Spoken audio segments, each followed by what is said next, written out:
Demand for natural gas is growing. Even the Europeans have said the demand for natural gas is going to go well beyond 2050.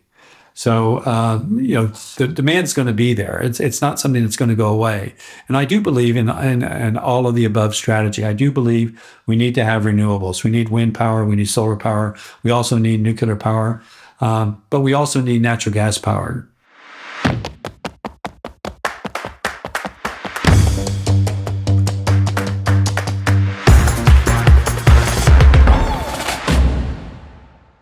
Today on Power Struggle, we're speaking to David Keane, the man who helped bring LNG to Canada. David served as president and CEO of the British Columbia LNG Alliance, where he championed BC's emerging LNG industry. And later, he was president of Woodfibre LNG, leading one of Canada's first LNG export projects from vision to reality. And it's getting very close to that final reality now, years later. David has since retired from those roles, but continues to advise and share his insight on the future of energy in BC and beyond. Welcome to the show, David Keane.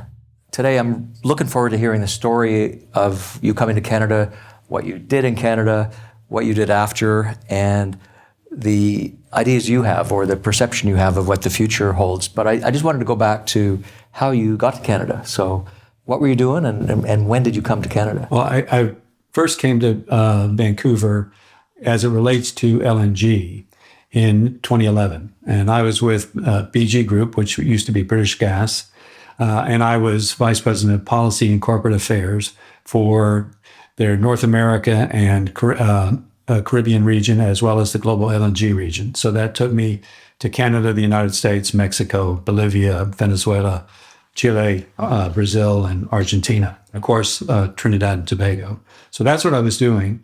BG Group saw all the possible opportunities that were available in developing an LNG export project on the west coast of Canada, particularly in Prince Rupert. So we were looking at Ridley Island to develop a project, and that's initially what got me to Canada. So 2011, you showed up in Vancouver, I suppose, wheels down here. Yes. What was your first impression of the place?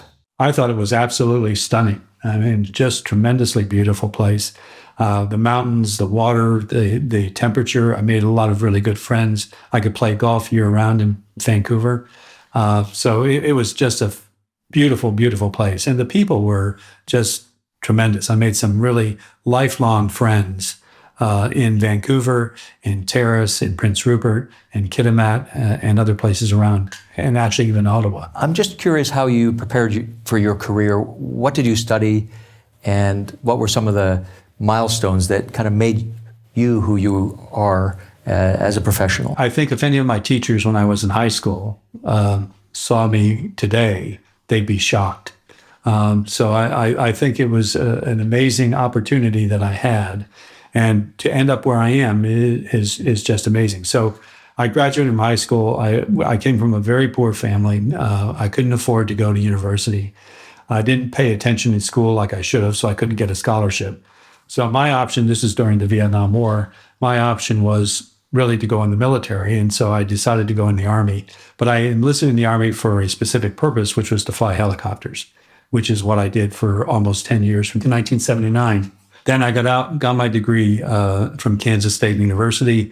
I had a master or a Bachelor of Science in Business and graduated cum laude from Kansas State. That then took me to the energy industry. I was hired by Conoco before it became ConocoPhillips. Spent quite a bit of time with Conoco. They introduced me to natural gas and gas products, which are propane, butane, ethanes. Of course, the production part of it, as well as extracting all the heavier hydrocarbons out of the methane stream. So I was involved in that. Then I went to work for a company called Natural Gas Clearinghouse, which ultimately became Dynegy, which was a huge natural gas marketing company, as well as a large liquids company. Actually, it was the largest liquids producer in the United States at one time. It bought Chevron's liquids business. So I got involved in that. And when I was with Dynegy, they moved me to London. So I became vice president and chief administrative officer for Dynegy Europe. And in that, I got heavily involved in European politics and European policy making, which is really what got me interested in the policy sphere. because I learned quite quickly you can have good policy, you can have bad policy, or you can have neutral policy. And I think we'll talk about this in a little bit. But one of the things I saw in Canada was coming out was some bad policy that would have a negative impact on the development of a robust industry that could provide thousands of jobs to Canadians, as well as billions, if not trillions of dollars over the long term of investment into the country. So I got heavily involved in that. And I also got involved in the social performance side of the space. And social performance is, a lot of companies call it community investment, whatever. But I think social performance, better defines what it is you're actually trying to do, which is engage with community, engage with Indigenous communities as well. Look for ways in which you can actually make communities and Indigenous communities better. So having robust conversations with them, which is something that I started doing. I did that in Bolivia for BG with Indigenous people there. I learned a lot from the head of social performance for BG Group. Her name is Ramani Kunanagam. She had a PhD in anthropology, very, very bright woman, and really helped me out a lot. And I remember when I first got to Canada, she told me that I needed to visit with a fellow by the name of Jim Cooney. And this was in 2011. So just get to Canada. She says, you need to talk with Jim Cooney. I worked with him at the World Bank when I was there. He lives in Vancouver. He worked for Dome Mining. So he spent a lot of time overseas, a lot of time working with Indigenous communities. And actually, he is the guy who's credited with creating the term social license. And so I sat down with Jim, and we were at the Harbor Hotel down by the water, across from the Premier's office. And he said, when you're in Canada and you're dealing with Indigenous people, you have to remember they've been here for 10,000 years. And your project's going to be here maybe 100 years. So put that in perspective when you're talking with them, because their view is much longer term than your view. Now, while you might think you take a long-term view in terms of revenues and investments, these people take a long-term view in terms of environment and how you're managing the ecology. So that's really how I got involved in the social performance side of it, and how I got to actually where I am today. Because after BG Group, when Shell bought them in 2013, they closed the deal in 2014. I decided to retire. Then that was my first retirement. Right after I retired, I was approached by Chevron, Shell, and Petronas. Tessa Gill with Shell, or with Petronas, Rod Meyer with Chevron, and of course, Susanna Pierce with Shell or LNG Canada, to see if I'd be interested in starting up the BC LNG Alliance, which was a group that was created and formed to represent the developing LNG industry in British Columbia. Because if you remember, Stewart, when you go back to 2014, 15, 16, there was like 20 to 22 proposed large LNG facilities that were looking at serious investment. And these weren't small companies. These were ExxonMobil, they were Woodside, among others. So some of the largest players in the world were looking at developing an LNG industry in BC. So we created the LNG Alliance, and that's where I was until I went to Woodfibre, and that was in 2018. So, if you want me to, I'll talk a little bit about why I went to Woodfibre. I had an opportunity as I was president and CEO of the BC LNG Alliance. I remember one day in I think May or June of 2018, my executive assistant, Grace Say, said, I just had a call from Ratnesh Betty, who's the president of Pacific Oil and Gas at the time, now it's Pacific Energy, asking if you'd have lunch. And I said, I wonder what he wants. I have no idea. And they were members of the Alliance, so I was thinking, obviously he wants to talk about the Alliance or something. So prepared for the meeting, we had lunch at the old U restaurant in what used to be the Four Seasons Hotel. And Ratnesh then said, I want you to consider becoming president of Woodfibre. And I said, wow, that's tremendously flattering. And I'd have to talk to my wife about it. And I did. And she said, okay, you can do it, but you can only do it for 2 years. Because remember, he retired in 2014. Here we are in 2018. You're still working. And I said, okay, I'll make sure that's in the contract, that it's only a 2-year deal. A tremendous opportunity. And one of the reasons why, or actually 2 reasons why I decided to go to Woodfibre was the work that was done with the Squamish Nation. I think that was truly groundbreaking. And I didn't do any of the heavy lifting. All the heavy lifting was done by Bing Giraud, Marion Nago, and Ali Mears. They did all the work in terms of getting the Squamish Nation to agree to be a regulator of the project. Now, to my knowledge, that's never been done before and hasn't been done since, where you actually have a Indigenous community who is on par with the provincial and federal governments in terms of being a regulator. So that was one. It was groundbreaking. Number 2 was the fact that this was an all-electric facility getting its power from BC Hydro. So the majority, 90 plus 92, 93% of the power at the time that we were looking at it coming into the facility was renewable. So it would be the lowest emitting LNG project anywhere on the planet by a long margin. So those were the 2 reasons why I really wanted to go to Woodfibre. And we did an awful lot. There was a tremendous amount of work put in. It's great to see that it's developing. It's great to see where it is today. I think Ratnish and his team have done just an outstanding amount of work. Well, you went from being the equivalent of a backroom political strategist to running for mayor. Yes. That was kind of an unusual thing. But late in your career, you had a lot of experience, a lot of things you'd seen.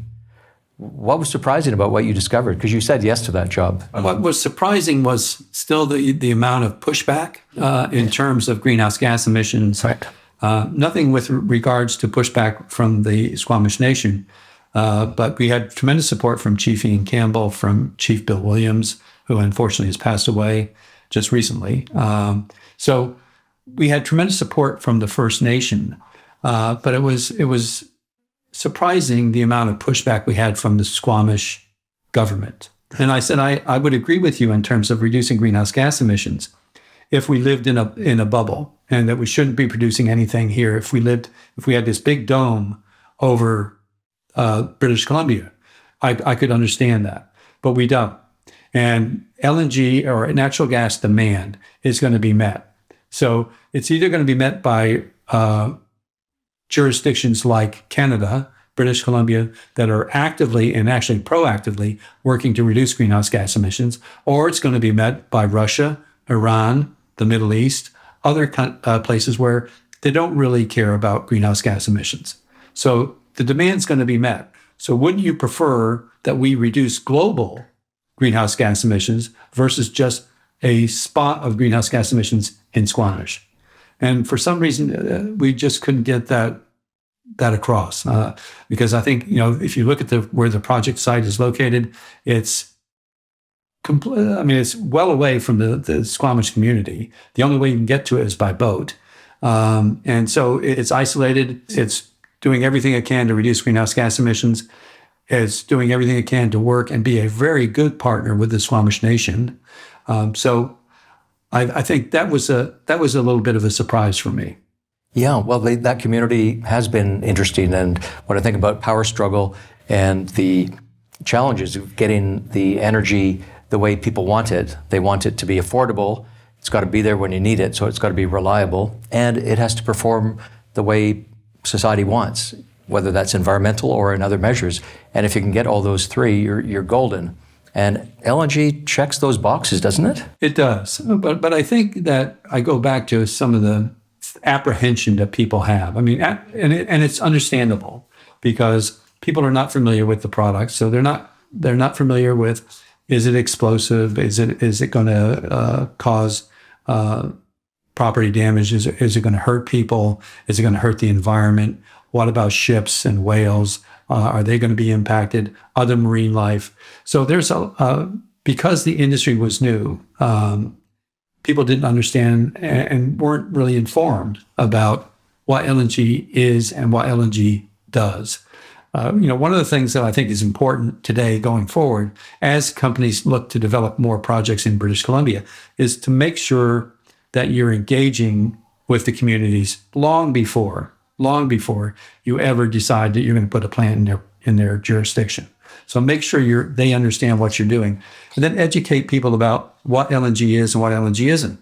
One of the things we've done when I was working with Next Decade in the Rio Grande LNG project in the port of Brownsville, Texas, was we brought in experts to actually do live LNG demos so that people could see what LNG is. They could see that LNG is not toxic, LNG is not corrosive, LNG is not explosive, LNG as a liquid is not flammable. And people go, well, not flammable. And actually, Shell used to show that on their website, an LNG demonstration of somebody actually putting a cigarette out in LNG. It's not the terrible product that people think. Now, I want to say the vapors are flammable. So the vapors are flammable, but the liquid itself is not. And the fact that it's not explosive. So it's not stored under pressure, only maybe 1 or 2 pounds above atmosphere.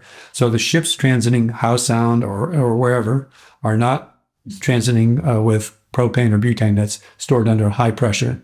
So there's no pressure. The tanks at the site are not under pressure. So it's not explosive. It's not going to explode and destroy half the universe. That's just, that's not true. And I think making sure you get out early and often in the community to actually discuss with them what the real properties are, and then listen to them. I think one of the things, as I mentioned Jim Cooney earlier, was to make sure you're engaging with First Nations before you ever decide where you're going to put something. Now, you may have got early plans or whatever, but it's important to sit down with the chiefs of the nations to say, here's what we're thinking. What are your thoughts? And then once you hear what their thoughts are, you can say either you can't accommodate those concerns or you can. And if you can, then here's how we plan to accommodate them. If you can't, you can be honest with people and say, look, that just doesn't work. We can't do it. And 9 out of 10 times, people will say, okay, I understand that.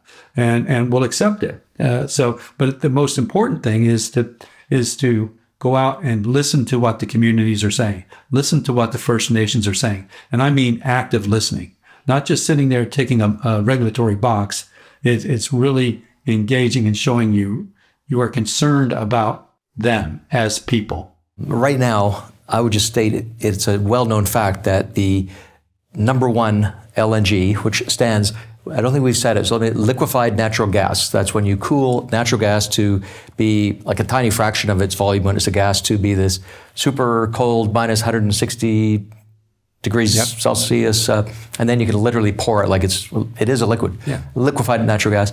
So the promise of British Columbia, you said there's 22 projects on the slate that people are talking about in BC.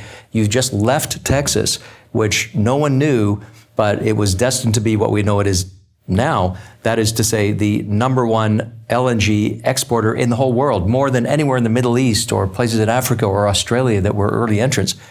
That was happening, but you left Texas behind, at Texas and Louisiana, where it was happening.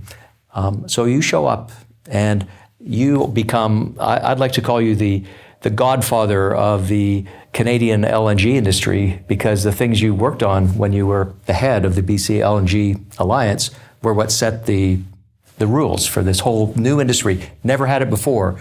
There was one place on the Fraser River in Vancouver where they did, and still do, produce a small amount of LNG for what's known as peaking, right? For when it's winter, they've got that extra, but not really yet for export, although one day, hopefully they will. They're using it for marine bunkering right now, which is another story. Let's avoid that rabbit hole, as fascinating one as it is. But you came to BC.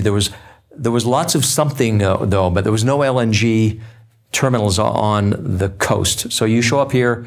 Why would you come to a place like BC that thought it should have a natural gas industry rather than around Texas, where you could have maybe stayed and had a great career? Well, I did have a great career. You certainly did. coming to Vancouver. The reason why I wanted to do it was, number one, the people. I found there's a high quality of labor available in British Columbia and Canada as a whole. I found the resource, natural gas resource in Canada is about 1.4 trillion cubic feet. So over 200 years of available supply at current consumption. So think about that. It's a huge supply base, great people, great labor, that's available and ready and willing to work, and the proximity to the big Asian markets. So if you look at the Gulf Coast, you're about 2 weeks shorter time distance from British Columbia to the Asian markets versus coming out of the Gulf Coast. You're about 7 days closer than, or 8 days closer than just coming out of northern Mexico on the West Coast. I think 3 big reasons why this was important. And a fourth one would be the enthusiasm and support of the provincial government. Christy Clark was the premier at the time, and she was just outstanding. I can't say enough good things about Christy and how much she supported the industry. She was a great salesperson. She was a great cheerleader for British Columbia and actually for all of Canada. She was somebody that would go on these international trips, and I would often go with her. And it was amazing to see her. She was in promoting Canada, promoting British Columbia, and promoting the LNG industry. Well, so there was, I think, some good reasons to leave Texas to come to British Columbia, specifically Vancouver, to look at developing a robust export industry out of BC. And I do want to say, in terms of labor, I had developed a very close relationship with Tom Sigurdsson, who was the head of the BC Building Trades, and then Bryn Burke, who's the head of the Building Trades today. I've got nothing but praise to say for that group. They've got the people that are ready and willing to work. They got her built. You arrived in those years. Here's a place where the premier won an election with LNG on the side of a bus touring around. She got a popular mandate, a very strong one, and clearly there was strong support for that. And you were already on the scene then, so you have a government that comes in, but there's a few things missing when you're getting into the saddle at the BC LNG Alliance. There's no tax regime, there's no settlement over what to do with some of the import rules at a federal level. So you were back and forth to Ottawa, I recall in those years, a lot. And you had to go to Victoria and you had to set up something with the finance department that never existed before. And it must be fun arguing with finance officials. It was very interesting. I think that, there was so much enthusiasm for the development of the LNG industry at the time in British Columbia. And enthusiasm, having a lot of enthusiasm is never a bad thing. But again, I think making sure that you're aware of what it takes to actually develop an industry like this is important. So there was no LNG other than, as you mentioned, a small plant that's for peak shaving that's run by Fortis. So that was really the only thing that was here. So nobody really knew anything about developing a world-scale LNG export project and how you look at the markets and whatever. So I think people were thinking, and it's not, this is not negative. This is, you put it in your own frame of reference in terms of what it is when you say, well, it's a major construction project. Well, what does a major construction project mean to Stewart Muir versus to David Keane? A major construction project could be one of the towers in downtown BC, Vancouver. It could be a small steel plant. It could be something like that. When you look at one of these major projects like LNG Canada, or what I was just recently involved with Rio Grande LNG in Brownsville, these are massive undertakings. So the complexity that's involved, I don't think people understood the complexity. And it's not from an engineering perspective. Now, I'll say there are some engineering complexities when you're talking about the pipelines going across the mountain ranges. There's some pinch points that you have to be able to get through. But for an LNG plant, the technology's there. It is improved almost annually, if not semi-annually. So the complexity of that is not significant. But it's bringing all the component parts together at the same time. So you've got to get your site selected. You've got to get your customers. You've got to get your financing. You've got to get through the regulatory and political process. You've got to get your community on board. And all this has to come together simultaneously for you to have a positive final investment decision. And I don't think people really understood the complexities of all of this, because you're talking about not just a massive capital investment. I mean, people were talking about 20 or 30 or 40 or $100 million investment. Well, we talking billions. So we're talking about 20, 40, $60 billion investments. And I think that if you look at a report that was published by the Conference Board of Canada not too long ago, they're talking about from 2020 to 2064 for 56 million ton export projects. So that would be maybe 2, 3 large LNG export projects, including LNG Canada. So you've pretty much almost with phase 2 of LNG Canada there.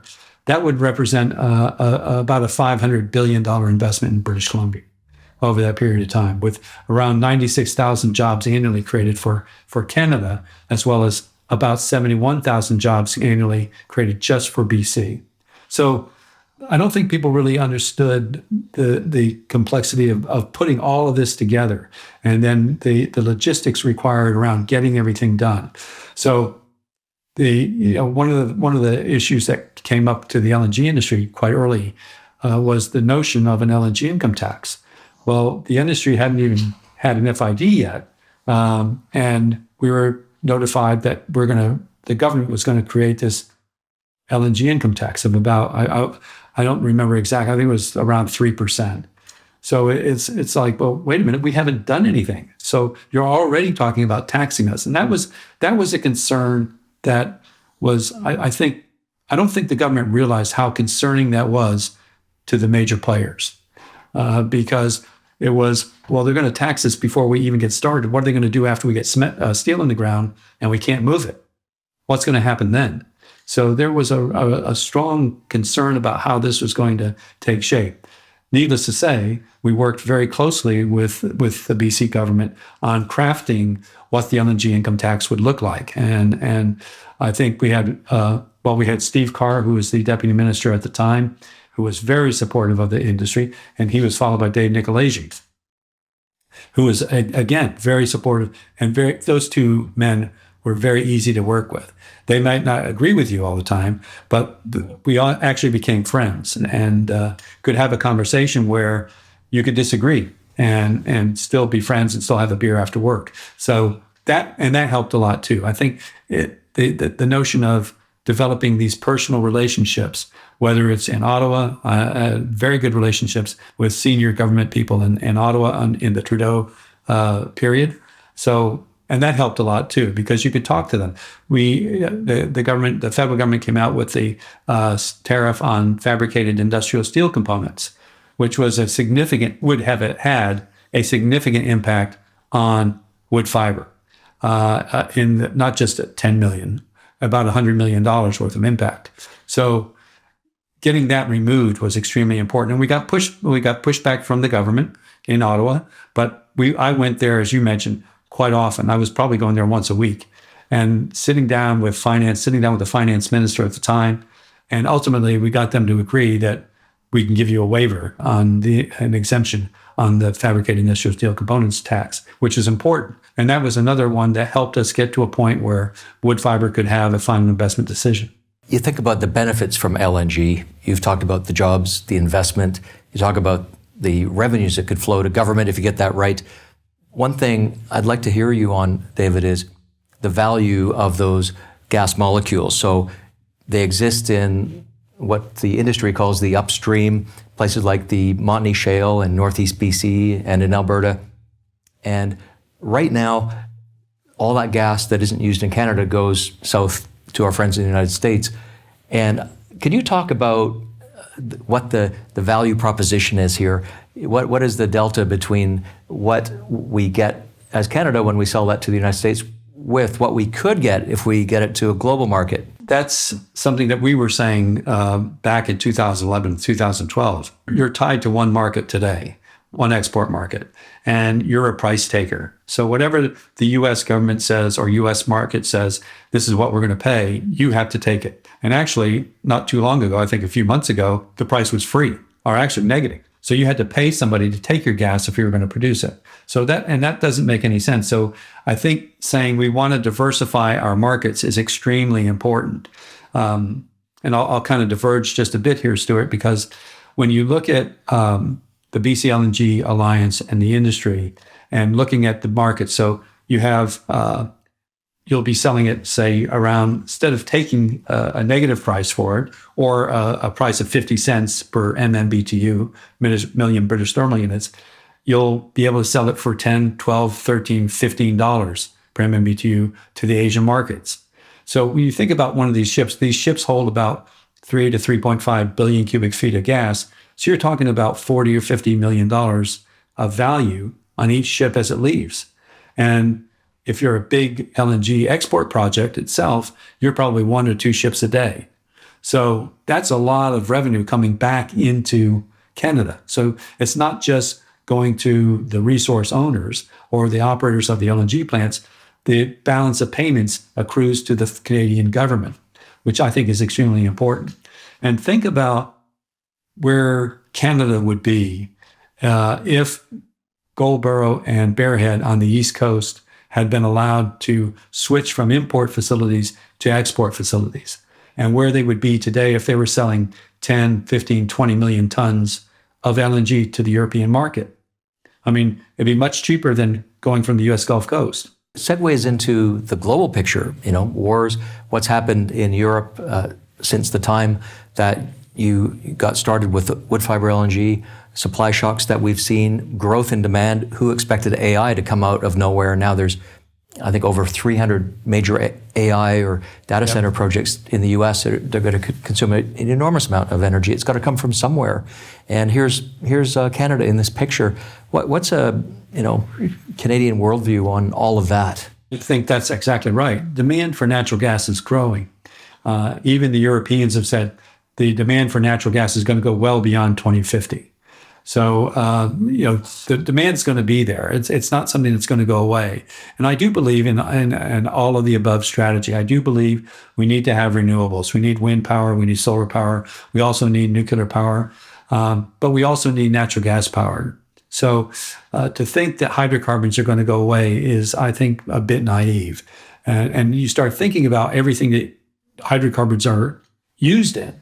So if hydrocarbons are going to go away, as some people would like, I mean, I don't know where your laptop's going to come from. I don't know where your cell phone's going to come from.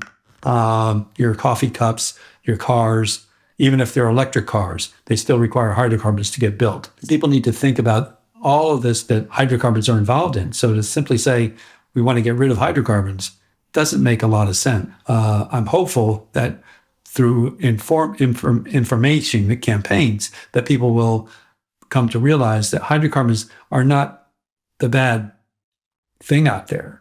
They provide a lot of value.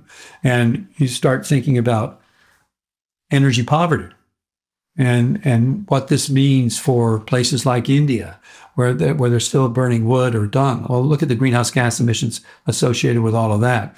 If you can replace that with natural gas-fired power generation, you reduce emissions tremendously. And you get people that are today trying to learn or read by candlelight or firelight to be able to have electric power lighted. So I think there's a billion people or so today on this planet that are still in energy poverty. That's a significant slice of the entire world. Look at what China's done. And I'm not trying to support China, but what they've done in terms of taking people out of abject poverty. I think it's 500 or 600 million people that were taken out of abject poverty because of the ability to have energy. So energy is important. Renewables, wind power is important. Solar power is important. Nuclear is important. But so are hydrocarbons and natural gas. Now, the United States is the biggest energy user in the world. It has been for a long time. It probably will continue to be. Maybe China will be above it, or maybe they're close, but it went through a major energy transition in recent years that had to do with coal. And you saw that up close. Could you tell me about that? Well, I think what China was trying to do, or is trying to do, is they're trying to wean themselves off coal. Now, that's going to still take quite some time to do it. You think about the Chinese, it's 1.2 billion people. It's got a massive geography. And a few years ago was said that they're going to have to build a whole new electric system the size of the U.S. electric system just to meet growing demand. So think about that's a huge amount of investment that has to come into the country. But it's also going to require a lot of all of the above. So it does mean coal is going to be part of this picture. But I think that what they would like to do in terms of reducing greenhouse gas emissions is replace a lot of the coal with natural gas. The good thing about natural gas power generation is while it has 50% lower greenhouse gas emissions, it can be instantaneous. So you can turn it on, whereas a coal plant, if you shut it down, it takes a long time to turn it back on. So natural gas is provides a great opportunity to balance their electrical systems. Now, you look back to the time there were 22 proposals on the West Coast. I'm pretty sure that no one thought all 22 would get built. I never heard anyone say that, but they were lined up. Everyone knew it would filter down to the ones that were viable, and that's basically what's happened. But meanwhile, in the Gulf Coast of the U.S., Texas and Louisiana, you've had this proliferation. Is it 8? Or I saw just another LNG plant was coming on this week. So maybe it's 9. You'll know the number. But the U.S. has built. Well, we were, as some people have said, tying our shoelaces. They were sprinting down the track. And now look at the wealth. How much wealth has doing that, which Canada could have done in the same years, created for the U.S.? What benefits have flowed to American people because of what's happened there? I don't know the exact number in terms of wealth generated by all these LNG projects. But as you pointed out earlier, it's amazing to see what has been done since 2016 in 9 years. LNG the U.S. going from a very small exporter, which was primarily out of the Kenai plant in Alaska, to Japan, to where it is today, the world's largest exporter of LNG. And it will be for quite some time. And there's more projects proposed and planned to come on stream. So I think what happened was the benefits that have accrued to communities. Look at all the investment going into the communities, jobs, the amount of jobs that are being required. If I look at the company from which I just retired from next decade, Rio Grande LNG today has about 4,700 people working on site. And that's going to grow to about 5,000 at peak. But that's going to be over a period of time too. So the amount of investment going into South Texas is absolutely enormous. I mean, this is a $25 or so billion investment. Think to the local communities, and it means a lot to the government who's getting the taxes on these projects. We've been criticized. I think LNG projects get criticized because they get tax abatements. One of the problems in Canada versus the U.S. states are willing to get tax abatement agreements to allow you not to have to pay taxes for a certain period of time until an investment's met, whereas in Canada you don't get that. So, that's a policy issue right there that creates a significant disparity between should I invest here or should I invest there? And I think that's important. And it goes back to what I said a little earlier, that you have good policy, bad policy, or neutral policy. Well, I think creating bad policy and saying, I'm not going to listen really to the oil and gas industry because I think they're terrible. So I'm just going to say, you guys have to reduce greenhouse gas emissions. I'm going to impose a carbon tax on you, and you're going to either like it or you're going to shut down. And really that kind of policy, I think, comes from, I'm going to listen to this group of people, but I'm not going to listen to that group of people. So you're listening to the opposition to the development of a robust industry. I mean, you look at the Canadian oil sands. They've reduced greenhouse gas emissions, I think, by about 35 to 36% since 2000. That's amazing. I mean, that's a tremendous amount of work. You look at hydraulic fracturing, which is like a 4-letter word, and I tell people, quit calling it fracking. Call it hydraulic fracturing. It's what it is. When people would tell me, well, that's hydraulic fracturing is not good. I mean, it creates a lot of problems for water supply and for greenhouse gas emissions, et cetera. I say, well, have you gone out to take a look at a hydraulic fracturing operation? And most people say, well, actually all people say, no, I haven't seen it. Well, my response is, you need to go out and see it. You need to go out and take a look at what a hydraulic fracturing operation is. It's not a bunch of cowboys punching a hole in the ground, hoping they hit shale rock and produce natural gas. These guys are highly trained technicians that know exactly how far below the surface of the earth the drill bit is going. Then they go sideways for up to like 7 or 8, 9 miles today, and they know exactly how far the fractures are extending. So they know exactly what they're doing. This is high tech stuff. And when I talk to young people, say you want to get into an innovative industry, go into the oil and gas industry. Look at where we are today. Stewart, you'll recall back in around the mid 1990s, we were at peak oil. We were going to run out of natural gas. We're going to run out of oil. And then all of a sudden, where are we today? Well, what happened? What happened was you had a guy by the name of George Mitchell in the Woodlands, Texas, that was able to figure out how to combine horizontal drilling with hydraulic fracturing. Hydraulic fracturing has been around since 1948. So hydraulic fracturing is not new. Almost every well in the world had some sort of hydraulic fracturing in order to produce the gas or oil. Today, what's different is you've got the economics work because you can go sideways for, like I said, 7, 8, 9 miles, and you can extract the natural gas out of rock, which is absolutely amazing. So look at the innovative part of this industry. I think this is like putting a man on the moon. When I was with BG Group, we were heavily involved in offshore Brazil, about 200 kilometers offshore Brazil, drilling in 10,000 feet of water, drilling down another 10,000 feet below the ocean floor. That's like putting a person on the moon when you start talking about pressures. So I think getting kids to be excited about this is important. And I think schools need to do a better job of that. They need to say, okay, hydrocarbons aren't going away anytime soon. We need to prepare our kids for a world in which hydrocarbons are still going to be around. And we need to make sure that we're trying to find ways to reduce greenhouse gas emissions, to improve the environment, to make sure we're operating in a safe manner with marine life, et cetera. So let's get kids trained and educated. Let's educate the teachers. I remember back in 2013, I guess it was, or 14, one of our member companies in the BC LNG Alliance wanted to donate computers to a Vancouver school district. And they refused to take it because it was an oil company. And I'm scratching my head.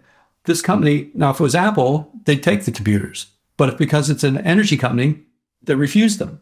I'm going, why would you do that? Why? Because you have a prejudice or a bias against the oil and gas industry. And that's because you don't understand the oil and gas industry.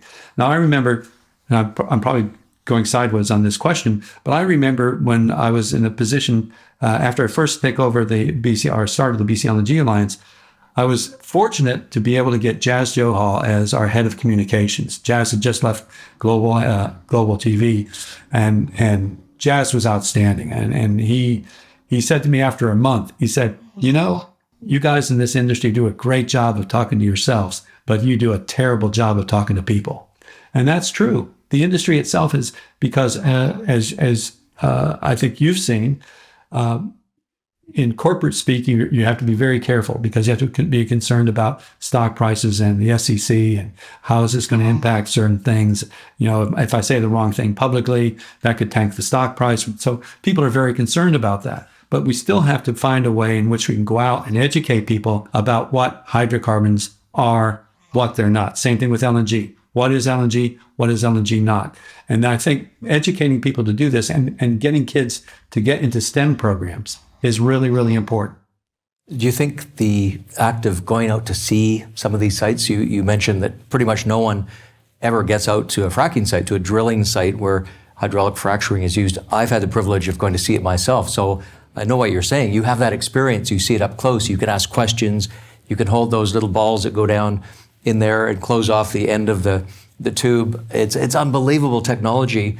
Do you think that would be a good way to, if we could do it at scale, maybe? And some of it can be done through video, through AI today. I think there's probably inexpensive ways in which you can do this rather than taking thousands of people out to a hydraulic fracturing site. One of the things that I think is important, and I think it shows when people can actually see things. I remember when we were with BG and we were just getting started in Prince Rupert. And I had the opportunity to meet with Chief Harold Layton, who was the chief of the Metlakatla, and Mayor Gary Reese, who at the time was mayor of the Lac-Oulam's community and is still the mayor of Lac-Oulam's. And I said, look, would you guys and your councilors be interested in traveling with me to visit an active LNG export facility? And they said, sure, we'd like to see that. So I said, okay, well, we'll go to Trinidad and Tobago in the Caribbean and show you Atlantic LNG. We took the chiefs and the mayor and their councilors down to Trinidad.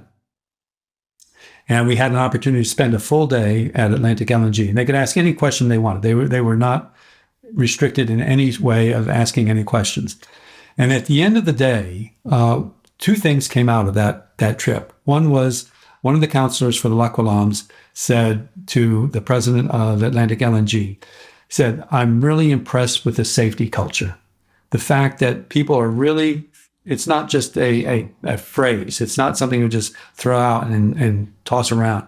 People are really focused on safety. And that's important because people want to make sure that your family member, if they're working at an LNG facility, that they're able to come home at the end of the day in the same condition as they were when they got there. That's important. The second thing was this guy asked the president, how many people here are local?